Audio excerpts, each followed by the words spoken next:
Hi mga ka-friendships! Maayong adlaw sa tanan! Kamusta na kayong lahat mga ka-friendships? Today is Tuesday, May 7. Walaan niyo kung anong oras tayo nag-vlog ngayon mga ka-friendships. Alam niyo ba, ang super aga pa ngayon, 4:30 a.m. tayo nag-vlog. At alam niyo ba mga friends, bigla ang vlog lang to. Wala talaga to sa plano na mag-vlog tayo sa ganitong oras ngayong araw. Kasi mga friendships, itong video na to, itong vlog natin ngayon, na ipangako ko to, i-upload ng Wednesday, May 8. Kaya napanood yung video natin ngayong araw, morning sa Wednesday, May 8. Kasi mga friends, wala talagang oras na i-vlog pa to ng mismong araw ng May 8. Bukas, ngayong araw na panood yung video natin. Kasi, nako, kukulangan tayo sa oras mga friends. Super busy na ang lola ninyo sa school, sa mga paperworks. Kasi, ngayon busy na ako, kaya nga tayo siningit lang ito. Kasi mga friendships, mamayang gabi ko pa to ayusin ang video, gawa ng thumbnail. Kasi kung mag-vlog tayo sa mismong araw ng May 8 morning mga friendships, hindi kakayanin sa oras. Kasi super aga akong pupunta ng school din. Kasi bukas, May 8, ngayong araw na panood yung video na to, aga kami sa school kasi reading and checking of grades mga friendships. Alam nyo na, ako na sa grade 6, kaya habulan na ng mga paperworks dyan. Pag grade 6 tayo, mauuna tayo sa ibang mga grade levels. Kaya mga friendships, nako, sana matuwa kayo sa ating content ngayon dahil for today's video, ito yung pinangako kong pinost sa FB page natin sa June Gula-Gula TV. Kapag hindi ka pa nakapag-follow doon, mag-follow na kayo sa ating FB page June Gula-Gula TV. Mga ka-friendships, pag-uusapan natin ngayon ang revised TRF questions ng Division of P. Division of P. So, tingnan nyo ang title. Yan. I-reveal ko yung buong pangalan mamaya ng division sa dulo ng video, ha? Panoorin nyo hanggang dulo. Huwag kang umalis. Nako! Samahan niyo ako sa video na ito mga friends kasi mabilis ang vlog lang ito. Short lang ito. Hindi natin paabuti ng isang oras dahil nagmamadali din ako. Kailangan nasa school ako ng 5:30. Sige na mga friendships.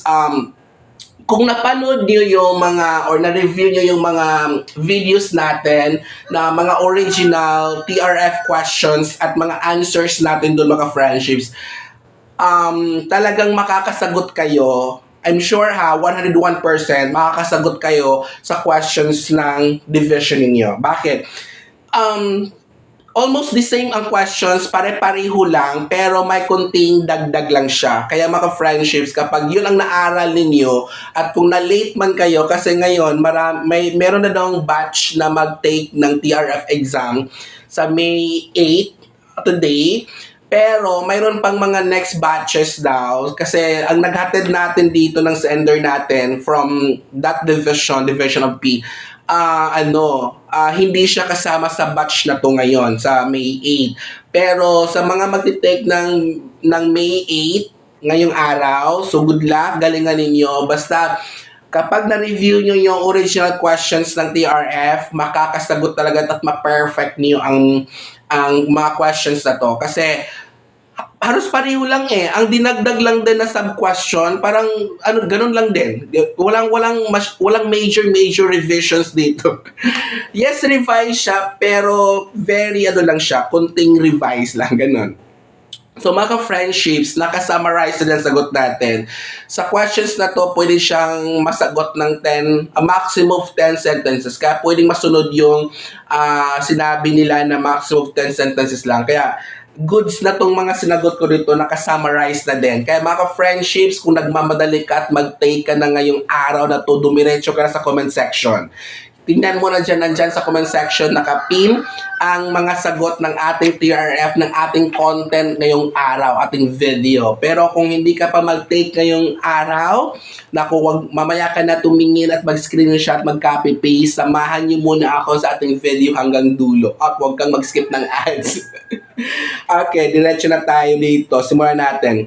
So, Objective 6, ganun pa din. Maintain learning environment that are responsive to community context. And then, ito yung question, mga friendships. Tingnan ninyo, i-compare nyo to sa original question. As in, mga friendships, halos pareho lang. Pero may dinagdag lang konti siya. Okay? Teachers play an important role in establishing school-community partnerships aimed at enriching the learning environment based on your experience. Ito dinagdag mga friendships, no? So, ngayon, kapag tayo may experience na, talagang makakasagot tayo dito. Kasi pwede mo siyang isagutin doon sa based sa teaching experience mo, di ba? How do you maintain a learning environment that is responsive to your community's context?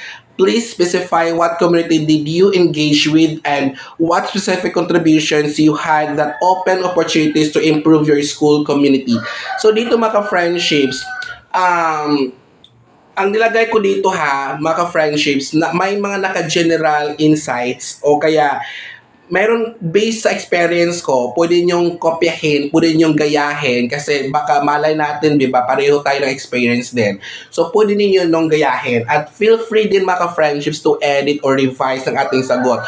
Hindi ko po kayo pinipilit na kopyahin ang sagot ko kasi ito lang po ay based sa understanding ko dito sa questions na to. So, ito ay feeling ko maganda ang sagot. Kaya ngayon mga friendships, kaya komportable akong makaka-perfect kayo sa TRF exam ninyo kung kukupihan nyo ang sagot natin, di ba? So walang problema yan mga friendships. Okay? Kaya pwede nyo dagdagan kung gusto nyo mayroon pa kayo pang dagdag na sagot. Yan. So, ang sagot natin is to maintain a learning environment that is responsive to community's context. Nag-first person tayo mga friends, ang kinin mo yung ano mo kasi kailangan gumamit ka ng I kasi how do you So, ibig sabihin, ikaw yon. So, ibig sabihin, sasagot ka ng I din. Okay? So, I can involve local organizations, businesses, and communities members in curriculum planning. I will invite guests or resource speakers from the community. I will organize community service projects and create opportunities for students to learn about and contribute to their local community. So this involvement, mga friendships, can enrich students' learning experiences and foster a sense of belonging and connection to their community. So mga friendships, ang nice ng sagot natin. Super ikli lang. Ulitin ko, pwede niyong dagdagan ito. So kayo na bahalang mag-edit, magdagdag kung ano mang gusto niyo idagdag dyan. Okay, number 7 na tayo. Objective 7. Review regularly personal teaching practice using existing laws and regulations that apply to teaching profession and the responsibilities specified in the Code of Ethics for professional teachers. Mga friendships, okay? So, diretso tayo dito sa tanong, revised question ng Objective 7. Kasi kanina binasa natin Objective yun. Question. Is it important that teachers understand and fulfill their obligations in upholding professional ethics, accountability, and transparency? How do you develop your teaching practice in accordance with the existing laws that apply to teaching and the responsibilities specified in the Code of Ethics for professional teachers? How did such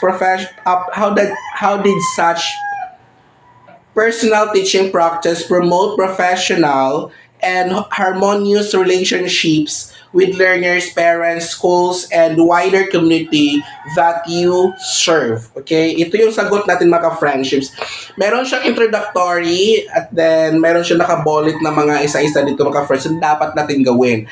So, nasa inyo yung mga friends. Pero ito talaga ina-advise ko pa natin na mas okay to invite the readers and the evaluators to convince your idea, to convince them na maganda yung ideas mo is to make an introductory statement kahit 2 lines lang siya, and concluding statement din. Mas maganda talaga yung mga friendships para mas ganahan pagbasa sa bill.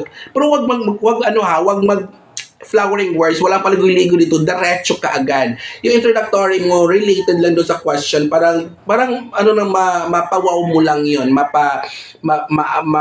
mapa-amaze mo lang yung mga TRF evaluators, mga friendships, or checkers. Okay? So, firstly, I should familiarize myself with the laws and regulations that apply to teaching in my specific context. So this includes laws related to child protection, discrimination, and data protection. I should also be aware of the Code of Ethics for Professional Teachers, which outlines the ethical and professional standards that teachers are expected to uphold. To promote professional and harmonious relationships with learners, parents, schools, and the wider community, I should, okay, nakabolit na siya mga friendships, kayo na ang pumili, either kopyahin nyo lahat or you will just choose or get 2 lines, 2 bullets, ganon. Kayo nang bahala at mag-discuss ng mga friendships. Okay, so hindi ko na isa-isahin kasi ayokong mahaba, super ang video natin, naka 10 minutes na tayo at hindi ko na check ang oras, baka malampas na tayo sa 5:30, dapat na school na ako mga friendships. Okay, objective 8 na tayo. Adopt practices that uphold the dignity of teaching as a profession by exhibiting qualities such as caring, attitude, respect, and integrity. Okay, question. It is important that teachers assume responsibility for personal growth and professional development. How does your proper and high personal regard for the profession motivate you maintain qualities that uphold the dignity of teaching? Please specify practices that allowed you to demonstrate caring attitude, respect, and integrity to learners, colleagues, parents, and other education stakeholders. Okay? Ito yung sagot natin sa Objective 8 and revised questions sa Objective 8, mga friendships.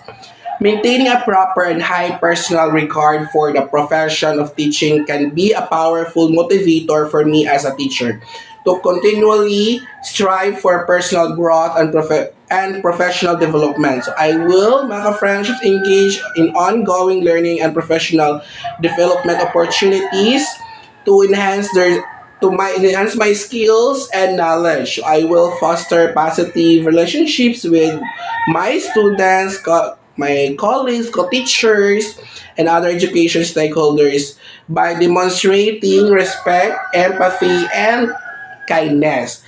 I will also act with integrity and professionalism and uphold ethical and moral standards in all aspects of my work, and I will collaborate with others to create a positive and inclusive learning environment that promotes my students' success and take ownership of their own professional growth and development, seeking out opportunities, feedback, and reflection to continuously improve my teaching practices, ganun mga friendships. So number 9, objective 9, participate in professional networks to share knowledge and to enhance practice.